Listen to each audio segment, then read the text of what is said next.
जय गुरुदेव। सतगुरु प्यारे कह सुनाई, जैसी बने तैसी करी भक्ति। कहते हैं कि भाई बापू जब जब आते हैं तब यही बात कहते हैं कि भाई जैसे भी बने वैसे भजन कर ले, किसी तरह से भी हो। सुबह शाम दोपहर में जब समय मिल जाए तब इसी लगन में लग जा कि जिससे कि तेरा भजन सुलभ और सहज हो। इस दिखावे बिखावे डर भय की बात मत कर, जो काम करना हो वो कर ले, तो वही चीज पक्की हो जाएगी, कच्चापन निकल जाएगा। भजन करेगा तो सब निकल जाएगा, क्योंकि भजन से ही अनुभव होगा। जब आनंद मिलेगा तब उसको ज्ञान मिलेगा और शक्ति मिलेगी, तो सब रोग टल जाता है, फिर भ्रम ही रहता ही नहीं। लेकिन कच्ची कर तो ठीक से वही पका देगा, तो हम कच्चा भजन भी नहीं करते। चलो भाई अभी तो शुरू किया है तो करें तो कम से कम। बीच में ही छोड़ के अलग हो जाते हैं, सत्संग मिलता ही नहीं बेचारों को। रोज रोज सत्संग मिले या 4 दिन में, महीने में, 2 महीने में, तो पीछे मतलब है वैसे ही हो जाते हैं जैसे हम पहले थे। तो इसलिए मिलते जुलते रहना चाहिए, तभी तो कहा है कि प्रेमियों मिलते जुलते रहो। जो भक्ति करते हैं इसमें प्रेम है, जो आपको लगा दे उस तरफ को मोड़ दे, उनसे मिलते जुलते रहो तो उससे मदद मिल जाएगी। और फिर तलाश करते रहो कि कब सत्संग मिले तो पहुँच गए, वहाँ सत्संग में खुराक ले आए, तो जो कुछ कच्चाई रहती है वो निकल जाती है, पक्कापन आ जाएगा।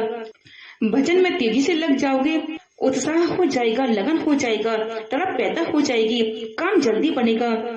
लेकिन अब ये संसार में फंसे रहोगे, उसने यह कह दिया, रिश्तेदार ने यह कह दिया, बाप ने यह कह दिया, ससुर ने यह कह दिया, पड़ोसी ने, मित्र ने यह कह दिया, चारों तरफ से बहक गए, उसी में चले गए तो भजन क्या कर सकते हो। अब कई बच्चियां आती हैं, पुरुष भी आते हैं, घर में नहीं करने देते, रोकते हैं, भजन नहीं कर सकते हो, बैठ नहीं सकते हो, माला छीनकर फेंक देते हैं, चद्दर हटा देते हैं।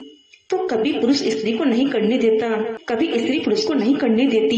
ये है, अरे भाई जो करता है उसे करने तो दो कम से कम, लेकिन नहीं करने देते, तो ये दोंगे मचा रहता है। तो कहते हैं कि चुप करके कर लो, जब पक्के हो जाओगे तो कुछ नहीं, कोई असर नहीं तुम्हारे ऊपर किसी का। जब तक कच्चाई है तब तक यह असर रहता है।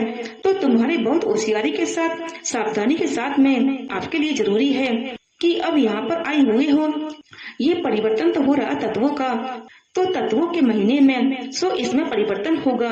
तो जो लोग थोड़ा सा आए हो भजन करें, और सुबह का नाश्ता 9 बजे, 9:30 बजे नाश्ता कर लीजिए, उसके बाद 1:30-2 बजे खाना खा लो, लेकिन शाम को नहीं, शाम को मत खाओ। शाम को अगर मान लो आपको कुछ इच्छा है तो चाय पी लो, दूध पी लो, लेकिन खाना मत खाओ, तो आपका शरीर जो है ठीक हो जाएगा, तो उससे बड़ा लाभ होगा।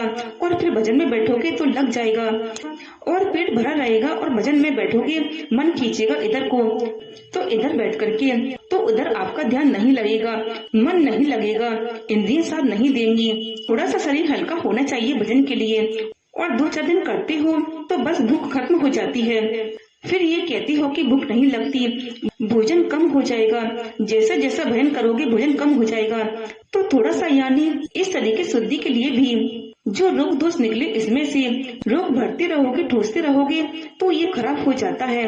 जय गुरुदेव।